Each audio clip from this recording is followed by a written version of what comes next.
یقین اگر پوری دنیا ایک طرف ہو اور ایک شخص ایک مختلف رائے رکھتا ہو تو کیا اسے بولنے کا حق ہے؟ کیا آزادی صرف جسم کی ہوتی ہے یا سوچ، اظہار اور انتخاب کی بھی؟ یہ وہ سوالات تھے جن کا جواب دیا جان اسٹارٹ مل نے۔ جان اسٹارٹ مل ایک برٹش فلاسفر، ایکسپرٹ اکانومسٹ اور پولیٹیکل سائنٹسٹ تھا جو یوٹیلیٹیرینزم، لبرٹی، انڈیویجول رائٹ اور ڈیموکریسی کے حوالے سے اپنی فکر کی وجہ سے جانا جاتا ہے۔ وہ جیرمی بینتھم کا شاگرد تھا، لیکن انہوں نے بینتھم کی کوانٹیٹیو یوٹیلیٹیرینزم کو ایک کوالٹیٹیو یوٹیلیٹیرینزم میں تبدیل کیا۔ جان اسٹارٹ مل کے جو پولیٹیکل آئیڈیاز ہیں ان کو اگر ہم دیکھیں تو ہمیں پتہ چلتا ہے ان میں سب سے ٹاپ پہ یوٹیلیٹیرینزم آتا ہے۔ بینتھم کی طرح مل بھی گریٹسٹ ہیپینس پرنسپل کا قائل تھا، لیکن اس نے کہا کہ تمام خوشیاں برابر نہیں ہوتی، کچھ خوشیاں ہائی پلیجر کی ہوتی ہیں، جیسا کہ علم ہو گیا، فن ہو گیا، آزادی رائے ہوگی، محبت وغیرہ ہوگی۔ اس کے علاوہ موسٹلی جو ہیپینس ہوتی ہے، پلیئر ہوتی ہے، وہ لوئر پلیئرس ہوتی ہیں۔ اس کے حوالے سے بات کرتا ہے it is better to be human being dissatisfied than a pig satisfied. Human being ڈسسیٹسفائڈ بھی ہوگا تو وہ اس پگ سے بہتر ہے جو سیٹسفائڈ ہوگا۔ اس کے حوالے سے اگلا جو اس کا کنسیپٹ ہے وہ پرنسپل آف لبرٹی کا ہے۔ اس کے حوالے سے وہ بات کرتا ہے اپنی بک آن لبرٹی میں جو اس نے 1859 میں لکھی۔ وہ کہتا ہے کہ the only freedom which deserves the name is that of pursuing our own good in our own way۔ اپنے طریقے سے خوشی حاصل کرنے کی جو آزادی ہے اس کے حوالے سے بات کرتا ہے۔ فرد کو مکمل آزادی ہونی چاہیے جب تک وہ کسی اور کو نقصان نہ پہنچائے۔ یہ جو اسٹیٹمنٹ ہے کہ فرد کو مکمل آزادی تب تک ہونی چاہیے جب وہ کسی اور کو نقصان نہ پہنچائے، یہ اس کا ہارم پرنسپل تھا۔ اس کے بعد وہ اگلا کنسیپٹ دیتا ہے فریڈم آف ایکسپریشن کا۔ مل نے آزادی رائے کو جمہوریت اور ترقی کے لیے لازمی قرار دیا۔ اس کے مطابق جھوٹے خیالات کو دبانے کے بجائے کھلے بحث و مباحثے کے ذریعے شکست دینی چاہیے۔ وہ کہتا ہے کہ silencing an opinion is robbing the human race. اس کی کوٹیشن ہے کہ ہیومن کی اوپینین کو دبانا ایک طرح کی ڈکیٹی ہے، روب کرنا ہے اس کو۔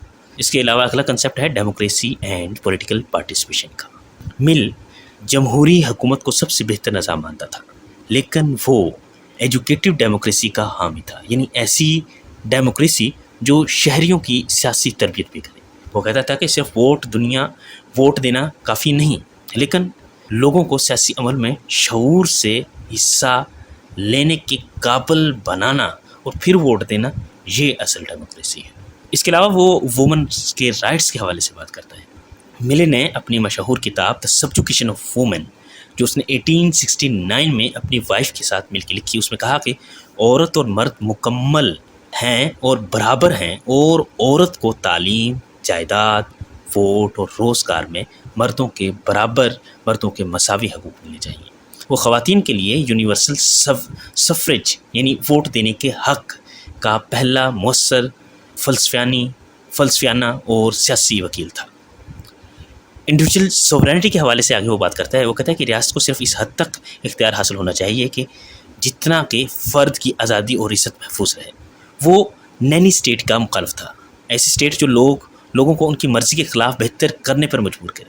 وہ ایسا کنسیپٹ چاہتا تھا جس کے اندر لوگوں کی مرضی بھی شامل ہو۔ نینی اسٹیٹ اس کے ایک آئیڈیا کے برعکس ہوتی ہے۔ اچھا جی، اگر ہم اس کے ماڈرن ڈے ریلیونس کو دیکھیں تو ہمیں پتہ چلتا ہے کہ آج کل کے دور میں جو لبرل ڈیموکریسی ہے وہ کہیں نہ کہیں سے مل سے متاثر ہوتی نظر آتی ہے۔ مل کا جو فریڈم کا، ایکویلٹی کا اور فریڈم آف ایکسپریشن کا جو کنسیپٹ تھا وہ آج کل کی لبرل ڈیموکریسی پہ کافی حد تک اثر ڈالتا ہوا نظر آتا ہے۔ اس کے علاوہ آزادی اظہار کی قانونی اور اخلاقی حفاظت جو ہے، میڈیا جو ہے، اسپیچ لاز جو ہیں، ہیڈ اسپیچ لیمیٹیشنز جو ہیں، ان میں بھی ہمیں مل کی جھلک نظر آتی ہے۔ اس لیے اس کے علاوہ جو وومن کے رائٹس کے حوالے سے جو موومنٹس چلائی جاتی ہیں، جو فیمنسٹ موومنٹس ہیں، وہ بھی کہیں نہ کہیں سے مل سے متاثر ہیں۔ اس کے علاوہ جمہوریت میں جو ایجوکیشن کا پہلو ہے، اس کے حوالے سے بھی مل نے بات کی تھی، اور آج کل کے دور میں ایجوکیشن کو ڈیموکریسی کی بہتری کے لیے بڑا اہم فیکٹر قرار دیا جاتا ہے۔ دین لبرلزم اینڈ پلورلزم کی بات آ جاتی ہے۔ وہ کہتا ہے آج کا جو لبرل پولیٹیکل تھاٹ، جہاں کثرت رائے، تنقید، متنوع طرز زندگی کی اجازت ہو، وہ مل کی فکر سے جڑا ہوا ہے۔ مل ایک بڑا امپورٹنٹ فلاسفر رہا ہے جس نے پوری دنیا کو اچھا خاصا انفلوئنس کیا، خاص کر آج کل کی جو ویسٹرن کلچر ہے، ویسٹرن جو سوسائٹی ہے اس کو اچھا خاصا متاثر کیا. تو یہ تھا مل کے حوالے سے جو ہم نے پڑھا. نیکسٹ ہم اگلے فلاسفر کے بارے میں ڈسکس کریں گے. کب تک کے لیے خدا حافظ.